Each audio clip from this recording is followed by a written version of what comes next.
Hey guys, welcome to my channel. My name is Sarah and I am so glad that you are here. Thank you for tuning in. Today's flip is of this guy.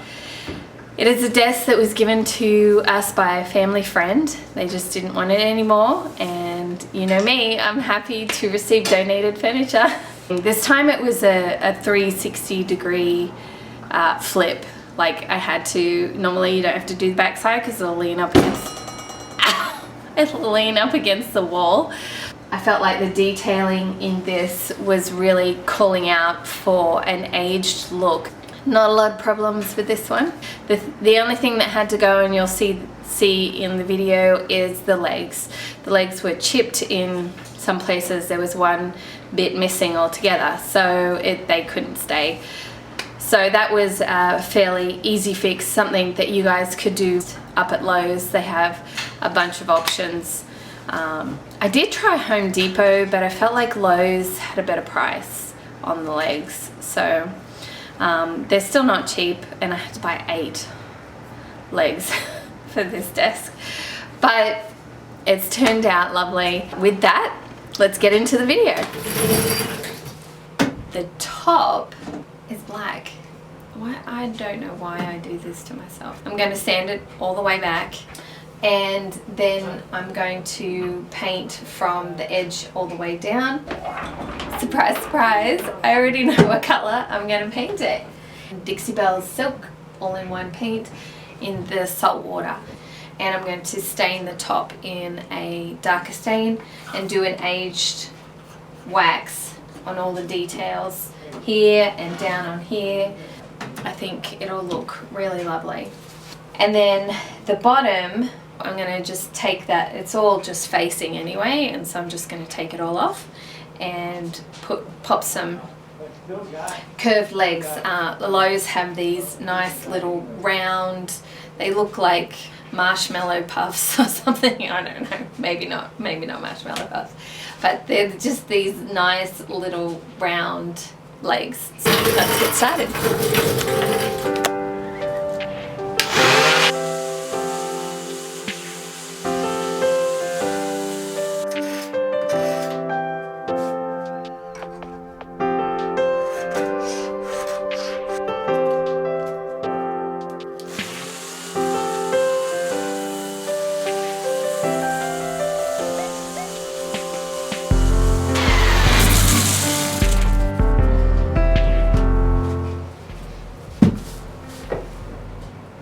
So I'm sanding it. I tried scraping it for a second. It's thick. And I was trying to avoid using paint stripper. But unless I want to sand this for the next 3 days, paint stripper it is. I think what I'm going to do is just put the paint stripper on it, cover it in plastic, leave it, come back when it says to come back, scrape it off, wipe it down with Metho and steel wool, and then tomorrow give everything a good sand. Crap. Alright. Here we go. I have a bunch of plastic bags that I've cut up because I don't have plastic wrap upstairs. So I don't usually buy it anyway. I like to use that reusable stuff, but anyway, neither here nor there. I don't like plastic bags either, but I digress. Says protect hands, shake well, pour on, leave it for 30 minutes or up to 24 hours, cover it. It says scrape it to see if it's ready, and if it's not ready then leave it, and for overnight cover it. But I'm gonna cover it anyway because of my last experience. I'm so dreading this, but anyway, right.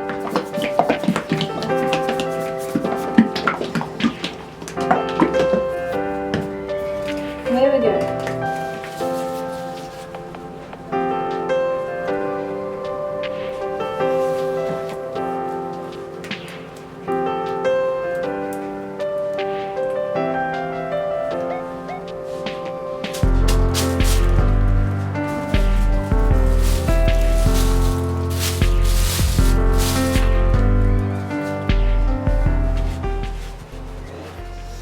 Well, it's done. Not that it's less work, it's different work. So it's different for the obvious reasons. It's chemical, you put it on top, you cover it, and then the paint turns into slosh. And then you have to scrape it all off. After I scraped it all off, you take a coarse steel wool, the coarsest that I had, and any stubborn bits that are not coming off, and I just decided to go over the whole thing. Put citrus strip on the steel wool and give it a really good scrub, and then once you're done doing that, you use mineral spirits. The one I've got is, I don't know, clean something, I can't see, it's got black smudge all over it. It's the odorless mineral spirits. So I use that in a clean steel wool pad and just scrubbed away at any stubborn bits. So tomorrow I'm going to do that back corner where I left some of the black, sand the whole thing, scuff sand the sides and the drawers, remove the hardware. Well, that's it. I'll see you tomorrow morning. Okay. I did not go to bed, but I sanded it because I wouldn't have been able to sleep, not knowing if it was going to come off and look the same, and it does. So that's a relief. So now I'm going to bed. Okay, I feel like it's worth mentioning at this point that I used there's 4 pads there, but I know I used another pad. I used one last night to do that. I used 60 grit because of my sander, because of the color of the stain, because I tried 100 and it wasn't working, so I went lower. Now, just because I had to swap them out doesn't mean that these are useless. I still hold on to these. I use these up until like bits of the grit, the hard grit on the outside is like flaking off, and it's just at the point where you can throw it away. I have my little block sander and I just stick it on, use it up that way, and then use it without the block when I'm just sanding with my hands. I'm just gonna go over it by hand with 60, and then I'm gonna do a 120 and a 240, because 240 just makes the grain just lay back down, and it's nice and smooth and flat, and that's good staining grain. Okay, man, you get a workout doing that. Also worth mentioning, my dad always said I think it's a good practice to always go with the grain. The grain is running this way, that's why I've been doing it this way. If your grain is running this way, then you sand that way. I'm going to tack cloth and I'm wiping all that off. I'm going to remove the drawers and the hardware, flip her upside down and have a look at the legs.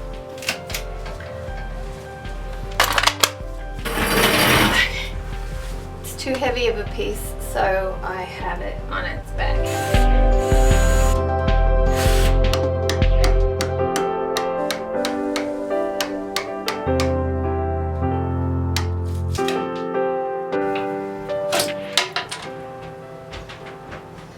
Too late now. No turning back.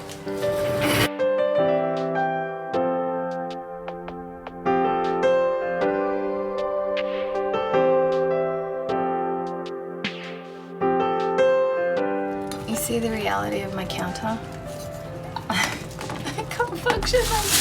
I have to clean up real quick before I do anything else. I can't even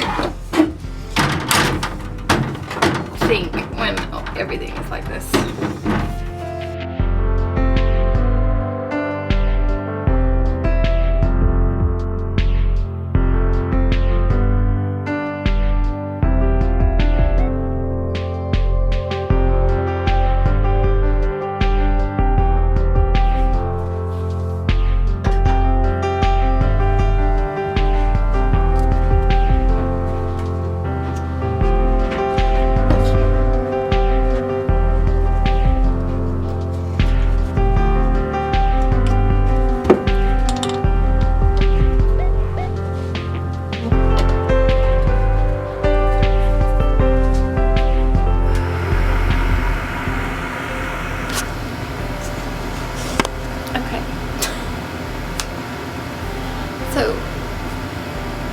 I put you down here, I put you in focus and everything, and I forgot to press record. And I have just skimmed this whole thing with plastic wood. This is the part where the veneer fell off when I was sanding. I have skimmed it in the plastic wood, and then when this is dry I will sand it down and it'll get a nice smooth consistency for me to paint, because if you remember, I'm painting from the edge down white, and the top I am staining. It's coming together, it's looking good. Let's keep going. I think I'm not going to bother with a second coat of the Boss. I really only did it for paint adhesion. It doesn't have any odors, don't really need to block it because it's not going to be any bleed through. You watch now that I've said that. So I'm going to go ahead, clean my brush and come back down and put on a coat of the salt water, Dixie Belle's salt water.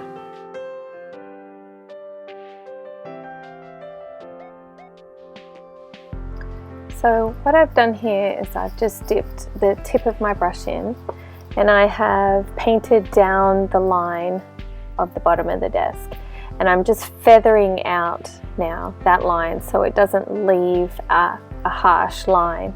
And I do it again for the top. So wherever there's molding, I like to paint down the molding and then feather out from the molding all the way across, and then dip your brush again, not too, I'm going to fast forward in a second, but don't get too much on your brush, but doing nice long strokes from one feather to the next. The piece is laying down, but this would be, if your piece was standing upright, it'd be from top to bottom or bottom to top, whatever way you want to do it. But this way your strokes are nice and long, and there's no stop and starts in your paint, and that's really important to get a beautiful finish.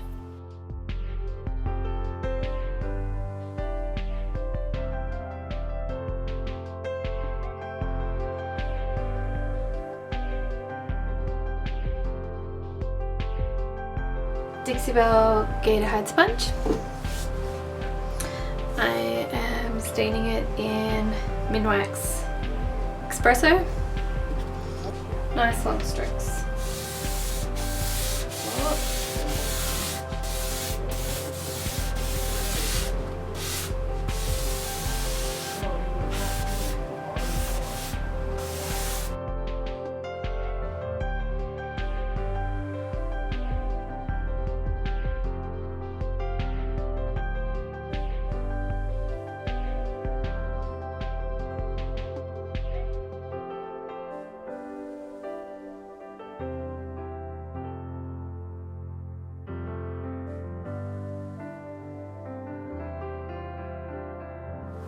Now, I'm doing this on top of Dixie Belle Silk, which has a built-in top coat, right? So that means I can go straight over the top of this with wax. I experimented on the side and I'm really happy with it. Now I'm just going to go through the process. I'm using what I have, which is the Chalky Finish Antiquing Wax by Krylon.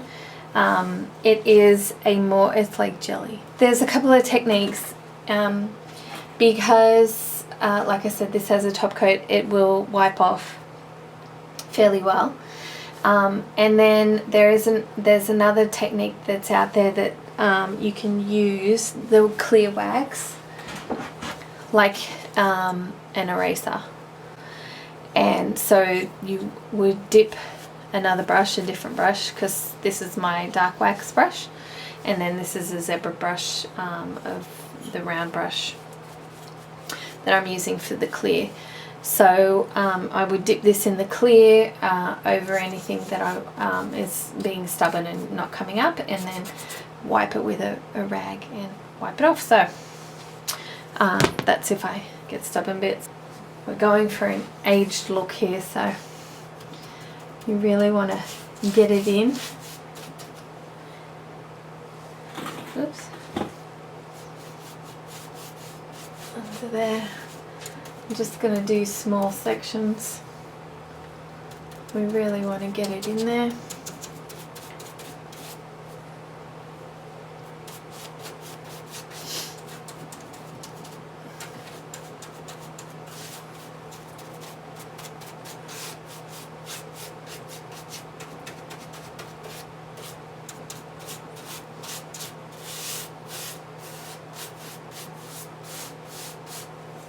Okay.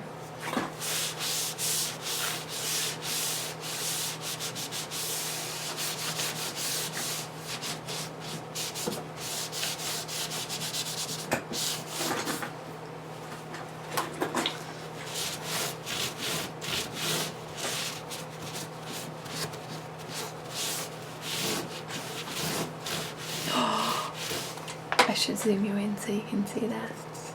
Hang on. There we go. Oops. Sorry. Making this easy. I'm really happy with that. Want a little less on the edging.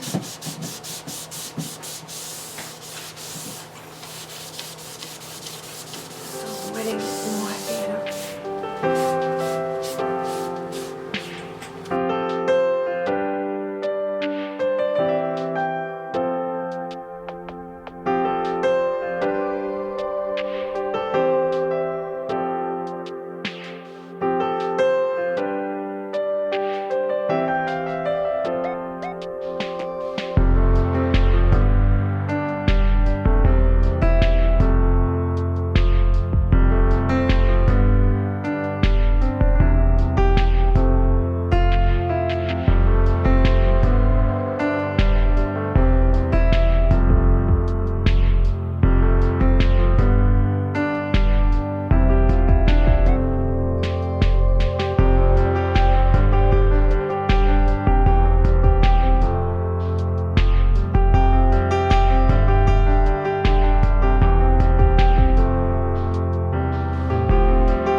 Down, Tammy. Yeah, lay down. Lay down. Lay down. Lay down. Oh, almost tipped everything over. You're too big.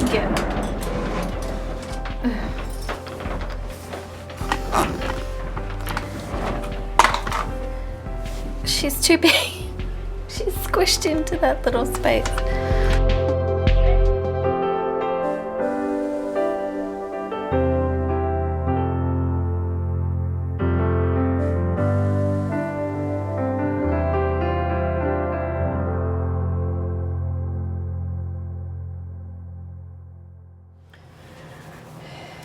Guys, it's Wednesday and I'm not done with this piece. I have to get it done. I finally went to Lowe's and I got some legs. These are not originally the marshmallows that I was hoping for. I needed 8 and they only had 5 marshmallows. Very pretty, and I have decided that I'm going to stain them. I made this little makeshift leg holder for when I'm staining legs.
I hope you maybe got some inspiration to make over a desk or something like this in your own place, or if you're even starting furniture flipping, this is a pretty straightforward flip. It wasn't too damaged. It's definitely something that you guys could do yourselves. I am headed back downstairs.